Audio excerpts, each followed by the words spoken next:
1954 में 1000 का नोट जो शुरू हुआ, जब देश के राष्ट्रपति मोरारजी देसाई ने के राज में जब प्रधानमंत्री बने 77 में जनता पार्टी के, तो उन्होंने बहुत सारे ऐसे कदम उठाए जिसमें कोका कोला पे पाबंदी थी। तो ये सोचा गया कि 1000 का नोट बंद कर दिया जाए।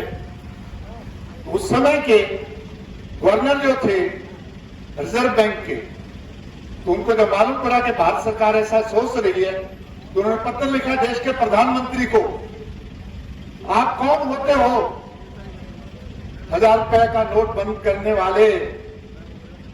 रिजर्व बैंक का गवर्नर 2 रुपए के नोट के ऊपर हस्ताक्षर करके वादा करता है कि मैं धारक को 2 रुपए देने का वचन देता हूं। आप नोट को पढ़िए कभी, जितने का नोट है उस नोट के ऊपर लिखा रहता है कि मैं धारक को 100 रुपए, मैं धारक को 10 रुपए, मैं धारक को 500 रुपए देने का वचन देता हूं। ये संवैधानिक संस्था है, भारत सरकार का कोई हक नहीं है कि वो हस्तक्षेप करे और मुद्रा को नए सिरे से प्रकाशित करे या नए सिरे से चलन करे। इस संवैधानिक अधिकार का उपयोग करके उन्हें देश के प्रधानमंत्री को कहा, लिखा, और उस वक्त की हुकूमत ने ये माना, मोरारजी देसाई ने, कि संवैधानिक आधार पर गवर्नर की बात सही है, भारत सरकार को कोई हक नहीं है कि वो 1000 रुपए के नोट को बंद करे। ये जो अधिकार थे निर्वाचन आयोग को, ये जो अधिकार थे महाभिलेखागार को, ये जो अधिकार थे अनेक संवैधानिक संस्थाओं को, इसने लोकतंत्र के तरीके से संविधान का सहारा लेकर उन सारी संवैधानिक संस्थाओं को नेस्तनाबूद किया, उनको कमजोर किया और ऐसा राज प्रबंध अस्तित्व में लाया, वजूद में लाया कि जो उसके मन में हो, जो संघ परिवार सोचे, उसी के मुताबिक वो राज चला सके। और उसी का नतीजा ये था कि सबसे पहले हमको ये मान लेना चाहिए, ये वकील लोग जो 1,000 से 1 लाख से कितने कम है, वो पूरे कर रहे हैं। क्या खंडित 80,000 85,000 क्या होता है? क्यों राजाराम जी, होना चाहिए तो 1 से ऊपर होना चाहिए।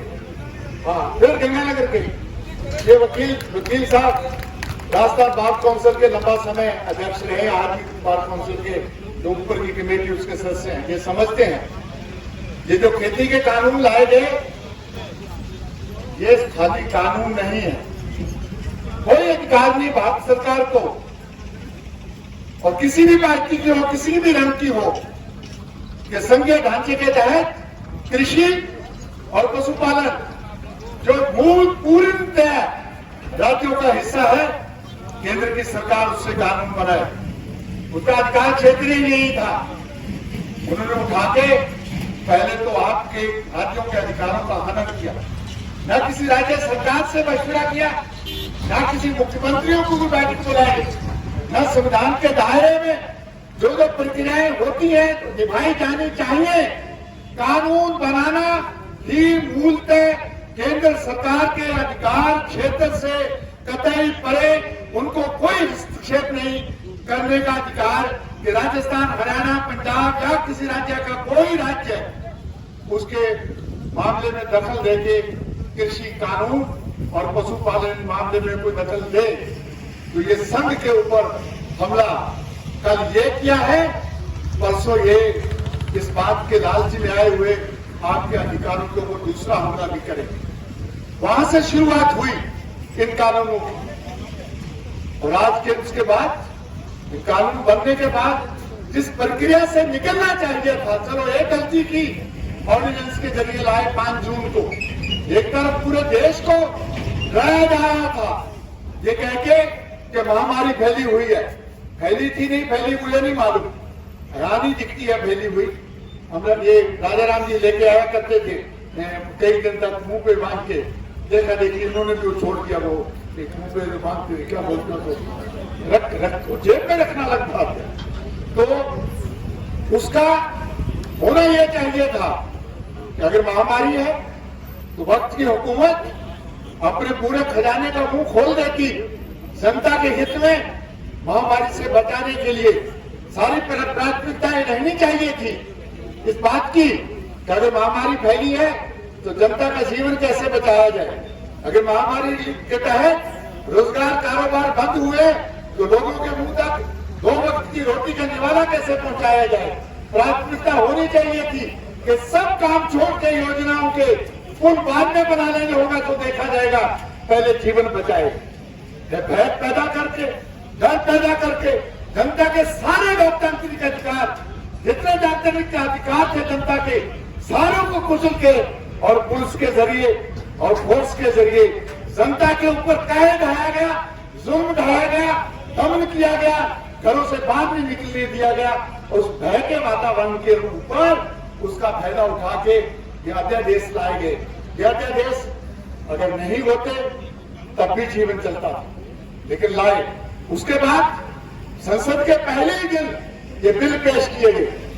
पूरी प्रक्रिया न कुछ सुधार माना गया, न संशोधन माना गया, न सैनिक कमेटी को देने की सुधार बात मानी गई।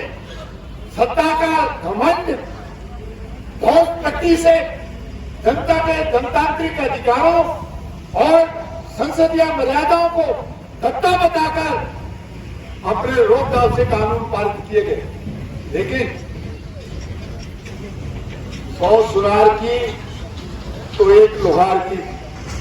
शायद नरेंद्र मोदी और उसके सलाहकार होंगे अपने घर में बहुत होशियार, होंगे उनके बहुत पीछे से उनको जानकारी जासूसी देने वाले, लेकिन मोदी जी, अमित शाह जी, आपके सारे मुखबर, आपकी सारी एजेंसियां फेल होगी। आपने अंदाज ही नहीं किया होगा कि कानून पारित करने के बाद जनता इस कदर उठ खड़ी होगी। उन्होंने सोचा नहीं होगा, उन्होंने सोचा होगा कि दूध में लठ ये भी पिल जाएगा जैसे पहले वाले पिल। कब नहीं किया? किसको बख्शा? किसको बख्शा? मजदूरों को बख्शा, विद्यार्थियों को बख्शा, अल्पसंख्यकों को बख्शा। इस मुल्क के अंदर किसी को नहीं बख्शा गया, लेकिन जनता उठ खड़ी हुई। मैं पहले भी कई बार निवेदन करता हूं, इस कदर की एकता, इस कदर की एकता कहीं देखने को नहीं मिली। आप किसान भाई, हम और आप सब, हमारी पीड़ा है, हमारे हक अधिकार के लिए हम लोग लड़ रहे हैं।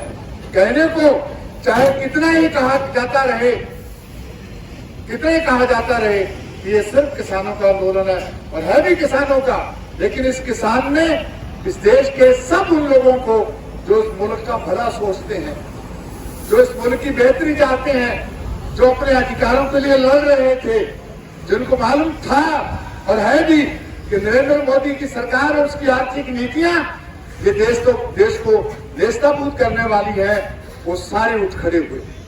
ये मजदूरों की हड़तालें, भारत बंद होने की बातें, लेखक, बुद्धिजीवी, वकील, सैकड़ों लोगों ने अपने अवार्ड वापस कर दिए केंद्र सरकार को कि उठाइए आपके इनाम, हमको नहीं चाहिए। उसमें कलाकार है, रंगकर्मी है, प्रोफेसर है, पढ़ाने वाले, ये सब आपके साथ खड़े रहे, कोई कलम से, कोई जुबान से, कोई बढ़ते हुए कदम से। और ये जो यहाँ संजय अक्सर दोहराता है कि यहाँ से इतने टमाटर आए, यहाँ से इतना सहयोग आया, ये खाली सहयोग नहीं है, सहयोग नहीं है, न खाली ये तर्स है कि आंदोलन में कर रहे लोगों की जरूरत पूरी की जाए। ये उन लोगों का जुड़ाव है दिल से, चाहे वो एक गिलास, एक बोतल लस्सी इकट्ठी करें, चाहे एक मिरिया दूध इकट्ठी करें, चाहे गेहूं इकट्ठा करें, चाहे रोटी के लिए आटा इकट्ठा करें। ये जनता की अपने न सिर्फ दर्द को बल्कि हक को पहचान कर उस संघर्ष को आगे बढ़ाने की और शिद्दत से आगे बढ़ाने का उनका तहिया है कि आप अकेले नहीं हो। हम यहाँ बैठे हुए हमारे इस संदेश के जरिए जो सहयोग के तौर पे आप तक बचा चुके हैं, अपनी एकता का इजहार करते हैं, अपनी एकता जाहिर करते हैं। वहां आप लड़िए, यहाँ हम लड़ेंगे, ये उसका पैगाम है। हम सबका स्वागत करते हैं, जो जहां है और जो इस आंदोलन का हिस्सा है। और इस आंदोलन का हिस्सा मैं आज से 4-5 दिन पहले हैदराबाद में था, उसमें पूरा देश इकट्ठा हुआ था। अगर कोई दिल्ली से जयपुर जाता केरला का आदमी, महाराष्ट्र का आदमी, तो उसको शायद ही मालूम पड़ता कि ये शाहजहांपुर है। आज पूरे मुल्क को मालूम है कि सर ये शाहजहांपुर से। मेरा लंबा जीवन हो गया यही कुछ करते हुए जो ये कर रहा हूं। मैं जब गया हवाई अड्डे से वहां जहां मुझे जाना था, तो मेरी कदर बढ़ी हुई थी, मेरी कीमत बढ़ी हुई थी। जो कभी कभी मुझसे दुआ सलाम करते थे वो आगे बढ़ के दुआ सलाम कर रहे थे, ये कह के कि जो आंदोलन हम हमारे कस्बों में, हमारे राज्यों में, हमारे इलाके में कर रहे हैं, उसका प्रतीक है जो दिल्ली के चारों ओर जो घेराबंदी की हुई है, टीकरी पे, संगू पे, गाजीपुर पे, उनमें से एक शाहजहांपुर भी है और आप शाहजहांपुर से आए हो। ये है आपके आंदोलन की कदर। सारा मुल्क लगा हुआ है, सारा मुल्क इस लड़ाई में। और जिन जिन को जो सचेत हैं, जो समझते हैं, और इसका असर ये भी है, वे सब भी जो कल 2-2 वोट देके, एक उंगली के 2-2 वोट देके मोदी को जिताए हुए थे, वे भी घर में या तो पछता रहे हैं कि मालूम गलती होगी, एक होगी भूल, पता नहीं क्या भूल, ऐसा अक्षर हमसे करती भूल, चुन लिया फूल। आंदोलन का हिस्सा है और बनते जा रहे हैं। इस संघर्ष को आगे बढ़ाना है, हमको और तेज करना है। अभी राजस्थान प्रदेश और ये हरियाणा की ये बेल्ट, ये पूरा जो हमसे इनका ये नारनौल से लेके ये सारा बेल्ट, उनके लीडर्स हमारे बीच आते हैं, रोज आके संबोधित करते हैं। कुछ दिन ये बात करने की कोशिश की गई थी कि मानो राजस्थान वाले लड़ रहे हैं और ये हरियाणा की बेल्ट उनके साथ में, इधर पर्दे के पीछे ये जो दीवार है, ये लगा हुआ बैरिकेड, इसके पीछे कुछ दिन हो हल्ला हुआ। उस हो हल्ला, मैं तो उनको शुक्रगुजार हूँ, हो हल्ला करने वालों। वो हो हल्ला किया 100-200 लोगों ने, और उसकी आवाज पहुंची हजारों तक, और इस आंदोलन का हिस्सा बन गए वे सब जिनको यही बात बुरी लगी कि अगर साथ नहीं देना था तो विरोध करने के लिए तुमको किसने भेजा था, तुम वहां ऊंचा नीचा बोल के आओ, हम चलते हैं उस चौपाल में जाके कह के आते हैं कि किया देवा तो इन बेईमानों का है, और सफाई हम हमारे गांव की तरफ से आते हैं। हजारों लोग जुटे हुए हैं, और राजस्थान के वो हिस्से जहां हम नहीं पहुंच चुके थे, हम सिंबॉलिक लोग थे जहां आने वाले, लेकिन राजस्थान का ये हिस्से, ये करौली, सवाई माधोपुर से लेके हिंडौन, आगे कोटा तक, और ऐसे ऐसे लोग जो सामान्यतः ऐसे जनवादी आंदोलनों का हिस्सा नहीं बना करते, वो कभी कभी अपने समाज आधारित जो उनके संगठन है, उनकी पंचायतों में, उनकी मीटिंगों में सेक्रेटरी का हिस्सा बनते हैं। और अब जब उनके नेता इस आंदोलन का हिस्सा नहीं है, जैसे अन्ना जी हजारे को लेकर बहुत लोगों को उम्मीद थी कि ये साथ तारण हो जाएगा। मुझसे और राजाराम की मील से मीडिया वालों ने पूछा कि आपको अन्ना हजारे से आएंगे, क्या उम्मीद है?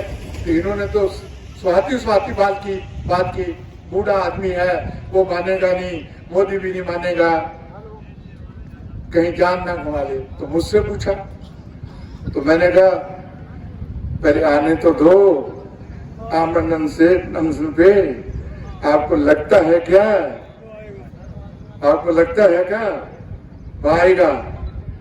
जब आ जाएगा तब पूछ लेना। वही हुआ जो मैंने कहा था, वो नहीं हुआ जो राजा राम जी ने कहा था। हाँ, तो ऐसे वो उम्मीद लगाए बैठे थे अपने समाज के नेताओं से। अभी जो जनता संगठित हो रही है, अभी जो जनता इस पूरी बेल्ट में इकट्ठी हो रही है, वो जनता ज्यादातर वो जनता है जिन्होंने इस आंदोलन के साथ देने के लिए अपने कदम बढ़ाए ही हैं, लेकिन अपने नेताओं को कहा है कि आपको वहां होना चाहिए आंदोलन के अंदर। यदि वहां नहीं होते तो तुम अपने घर में रहो, हम उठ के चौपाल पंचायतें करेंगे, और हजार लोगों की पंचायतें होने जा रही हैं हर जगह पे, जिसमें आज अमरनाथ जी गए, कल सवाई माधोपुर में कुछ साथी गए हुए थे। जनता उठ खड़ी हुई है, जनता संघर्ष के मैदान में है। इसी संघर्ष के मैदान को हमको और तेज करना है। तो नरेंद्र मोदी और उसकी सरकार से ज्यादा ये उम्मीद नहीं रखनी चाहिए कि लोकतंत्र की मर्यादाओं का वो कोई उच्च मूल्यांकन कर लेगी या उन मर्यादाओं के तहत तो बातचीत के जरिए आपको हमारे हिस्से कुछ डाल देगी। अब तो उसका नंगा चिट्टा रूप है, नंगा चिट्टा रूप। कहीं कील लगाना, कहीं बाड़बंदी करना, कहीं तारे लगाना, कहीं मुकदमे लगाना। तो नरेंद्र मोदी खुद अपने मुंह से बोलते हैं एक दिन कह के कि बातचीत के लिए दरवाजे खुले हैं। तो मैंने तो उस दिन भी कहा था, 2 तारीख को भी आज फिर दोहराता हूं कि मोदी जी मत बोलिए, कोई बातचीत मत कीजिए। आप अपने घर में ठीक हैं, हम हमारे घर में ठीक हैं। जब ताले बन गए, कबड्डी में कोई काकाली नहीं। कबड्डी में अगर पकड़ लिया है और यहां से और फिर कहे कि मैं तेरे काको लागू तो नहीं है, कबड्डी में कोई काकाली नहीं। और यदि जुबान में कुछ दम है, देश के प्रधानमंत्री हो लोकतांत्रिक तरीके से चुने हुए, और कहते हो कि बातचीत की गुंजाइश है, तो फिर रास्ते रोकने के कील को किसने लगाई, ये तारबंदी किसने की, ये दुश्मनों जैसा व्यवहार क्यों? और फिर ये तेरे एसोसिएशन कुत्ते जो तूने छोड़ रहे हैं, चाहे पार्टी के अंदर, चाहे मंत्री और चाहे तेरे स्पोक्समैन, चाहे तेरा संघ परिवार, इनको रोकिए कि किसानों और देश के आवाम के खिलाफ जहर उगलना बंद करो। और यदि यही करते रह गए तो तुम आप खुद अपनी जुबान बंद रखो, मत कहिए कि बातचीत के लिए दरवाजे हैं, होगा तो देखा जाएगा। लेकिन इसको बातों को मजबूत करना है। कल 6 तारीख है, 12 से 3 बजे का चक्का जाम जैसे पहला कहा गया पूरे देश के अंदर करोड़ों करोड़ लोग शामिल होंगे।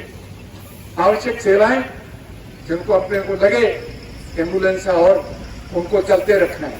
अपील देश के आवाम से भी है, संयुक्त मोर्चा ने केंद्रीय स्तर पे भी कही है, हम भी यहां से कह रहे हैं कि लोग घरों से नहीं निकलें। घरों से निकले नहीं, निकले तो आंदोलन का हिस्सा बंद करने के लिए निकले। अपने घर के सामने, अपने गांव के पड़ोस की जो मंडी बाजार को जाने वाली सड़क है, उसको 3 घंटे के लिए जाम कीजिए, आंदोलन का विस्तार कीजिए। जो यहां नहीं आ सकते वो अपनी चौपाल में चर्चा करें, यहां से पर्चे कागज पाने मिल सकते हैं आंदोलन के पक्ष में। ज्यादा ज्ञान ना हो तो नरेंद्र मोदी मुर्दाबाद ये तो नारा लगाया जा सकता है, इसके लिए तो नए सिरे से कानून पढ़ने की जरूरत नहीं। 3 काले कानून वापस लो, ये नारा तो लगाया जा सकता है। किसान हित में फैसला करो, ये नारा तो लगाया जा सकता है। और किसानों को आंदोलन को कुचलने की किसी भी साजिश को बंद करो, ये मांग तो की जा सकती है। ये मांग सुबह शाम की जा सकती है। ये वैगरू करते हुए लंगर के माताएं और बहनें यहाँ से निकलती हैं, सुबह 6 बजे उठ के भगवान का नाम लेती हुई जाती हैं। कुछ ये अच्छी बात है, जिनका जो अकीदा है सबको करना चाहिए। लेकिन कुछ देर के लिए अपने तो वो लोग हैं जो कायदे से कोई प्राण प्रतिष्ठा आरती में शामिल नहीं होती है। कभी वो तो मुसीबत में भगवान राम जाता है, राम आज को दिन तो निकल गो काल, और ध्यान रखा ही गया इतने बड़ी भक्ति तो आज को दिन तो 100 निकल गयो, काल की भली करी आई है ना मान। इसके साथ साथ सुबह शाम लड़कों से कहिए, गांव के लड़कों से कि सुबह शाम प्रभात फेरी निकाले, सुबह प्रभात फेरी, शाम को मिसाल जुलूस।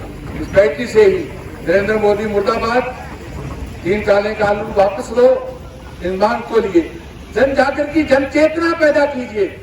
ये आजकल प्रिंट निकलता है, प्रिंट इन 3 मांगों का कंप्यूटर से प्रिंट निकाल के गांव में जहां सबसे ज्यादा लोग आते हैं, ताश पत्ती खेलते हैं, दुकान है, उसके बाद लगा दीजिए। जो आए वो पढ़े, और जो पढ़ के जाएगा वो कहेगा दादा दुकान पर मैं थारो फीडर मंडल लेने गए थे, दुकान पर वो लिखे हुए है।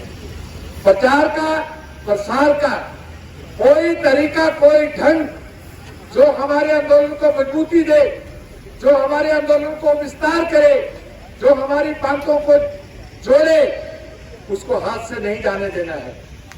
रिश्तेदारों को, दोस्तों को, मित्रों को, सगे प्रसंगियों को थोड़ा सा झूठ बोलना भी सीखिए।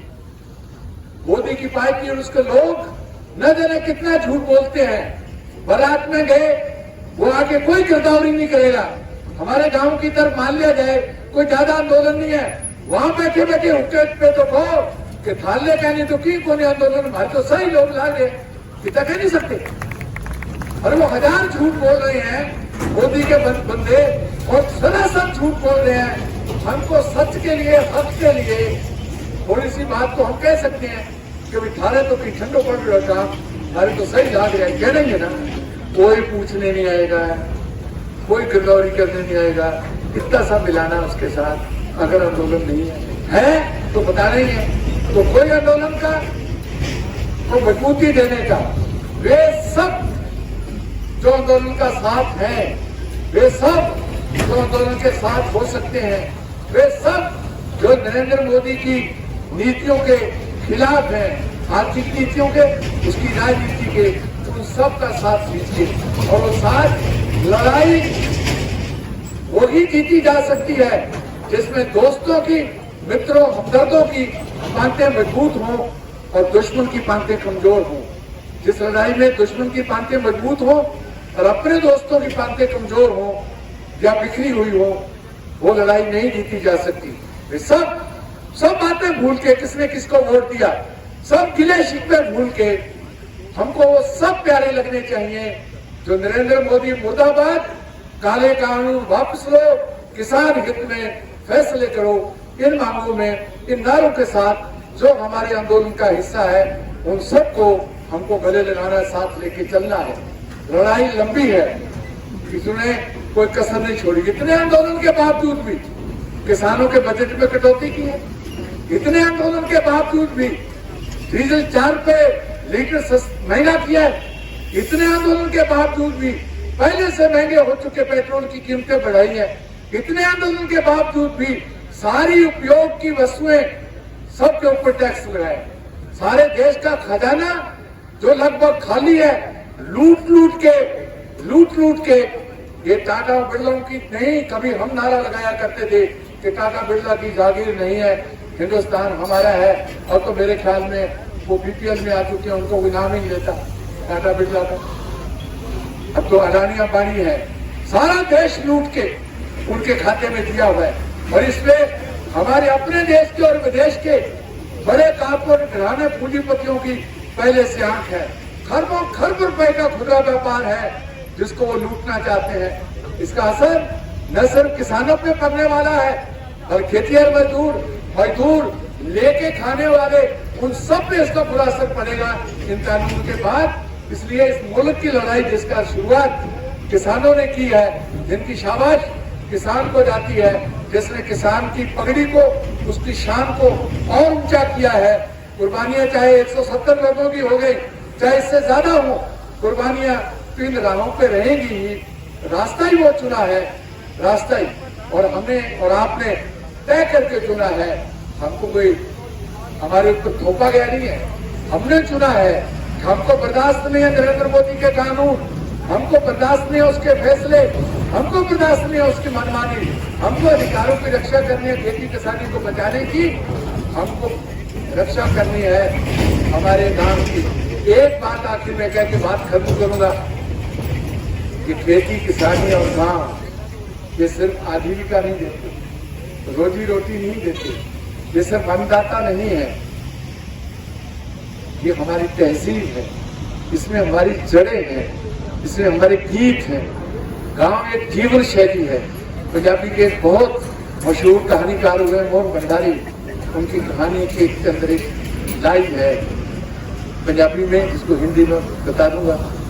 पिंड पिंड ही होता भाई, पिंड बंदे को साथ देता है, शायद कौन कुछ गांव गांव ही होता है, गांव आदमी को संभाल लेता है, शहर में कौन पूछता। गांव के जीवन में उससे हमारी आजीविका, हमारी दस्तकारी, हमारी रोजी रोटी से जुड़ी है, हमारी सांस्कृतिक जड़ें एक दूसरे के, उसमें हमारे गीत हैं, लोकगीत हैं, कहावतें हैं, हमारा अतीत की गौरवशाली जड़ें गांव के जीवन में है।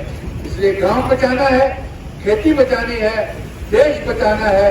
गांव खेती देश को बचाने की इस लड़ाई में आप और आपके साथ राजस्थान और हरियाणा के सहित पूरे देश के जो करोड़ों करोड़ लोग लगे हुए हैं, उन सबका यहाँ इस मंच से आप सबकी ओर से तहे दिल से अभिनंदन। इस संघर्ष को आगे बढ़ाएंगे, एकजुट संघर्ष और तीखा होगा और तीखे होते संघर्ष के आपके आगे बढ़ते कदम निश्चित तौर पे विजय ही हासिल करेंगे। बहुत बहुत धन्यवाद।